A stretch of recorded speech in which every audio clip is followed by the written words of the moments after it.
mamoko matimore kaunti ma Mombasa odiochieng' ma kawuono. Nyakoro Ramogi Joang adwani waduoge twak e studio ka. Wadong' mana gi dakika matin kende to waloro twak mar okinyi ma kawuono. Alex, wanyalo wacho nang'o momiyo kinde mang'eny waneno ni ka jopuonjre donjo e hikgi mokwongo e skul. Ka ochopo e kinde ma koro gibiro bedo ka giwuok, tineno ka kit rwakruok opogore. Ang'o makelo magi? An kora aneno ni en two way. Nitie joma kanodonjo e skul iyudo ka ne girwakore marach.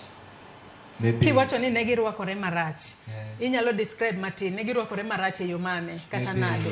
Ne girwakore e kido ma kaka maybe nyiri rwako skirt ma chieko, to yowuoyi iyudo ka ne gibedo raised e ragged go.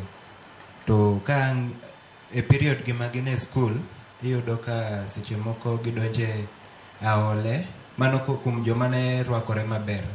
Gidonje groups, iyudo ni osiepene rwakore kama, koro embe nyaka rwakre kaka osiepene.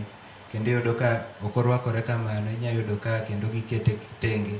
Oginya bedo kode nikech en orwakore old fashion kamano kaka giwache.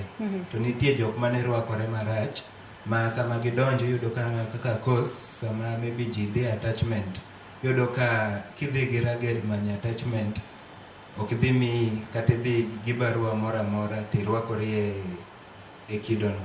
Onge ng'ama dhi mi nikech ok ni orach, lakini iyudo ka jok marwakore kamano iyudo ka gin joma richo, koro miyo rwakruok ailano bedo gi kidono. Koro iyudo ka gia ne gipuonjore rwakore maber, to niyudo ni moko ka gia to ne gidonje aole ka, to gidonje osiepegi to gichako rwakore marach. Sizel, bendi paro ni aola mar Mbese ema neno ka Alex kelo kae, gimiluongo kanyo ni peer pressure, ema ponono miyo kata nyithindo ma yawuoyi moko